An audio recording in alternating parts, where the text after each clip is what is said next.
Hello, I'm Isaac, and this is my TED Talks video on the legalization of medical marijuana. A new generation of people is rising, and so should a new way of thinking. Medical marijuana has always been a topic of interest, but is its classification of a Schedule I drug really where it belongs? With advances in technology and new views on cannabis, we can begin to understand the drug more and realize its benefits and cons through scientific studies. To the public, the word weed comes to mind, and so does getting high. But marijuana has two cannabinoids that actually affect the body. THC is the component in cannabis that leads one to be hungry and dizzy, nauseous, or getting high. The THC cannabinoid is highly looked upon since it's what's usually used recreationally, but medically its benefits prove to be quite useful. THC itself can decrease pain, inflammation, and muscle control problems. While the hunger component of the drug is generally laughed at, being called munchies, it can help patients who struggle to eat. Many viruses and diseases starve people, and THC can help combat these side effects. THC is just one of the cannabinoids in marijuana.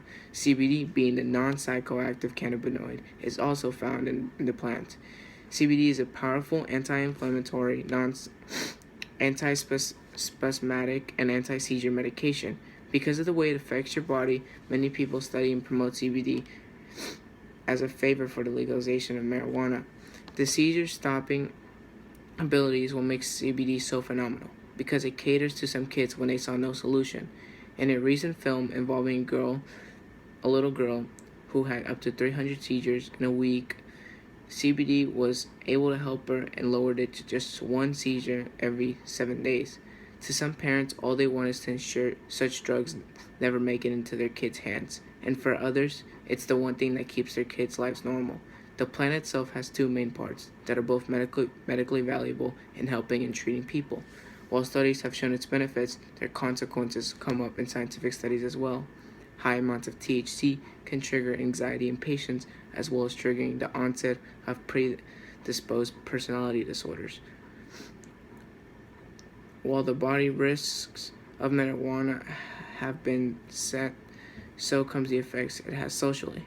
Some tend to say with teens comes the slacker behavior, including increased risk of dropping out of school, lower achievement, diminished IQ, and probably lower life satisfaction. Marijuana is always on topic when it comes to legal issues.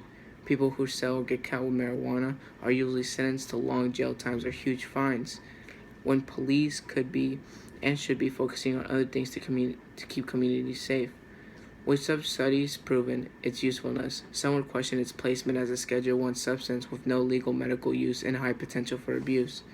Should its classification be reviewed, and because of its medical values that other synthetic drugs can't provide, should it be legalized or should it stay the same?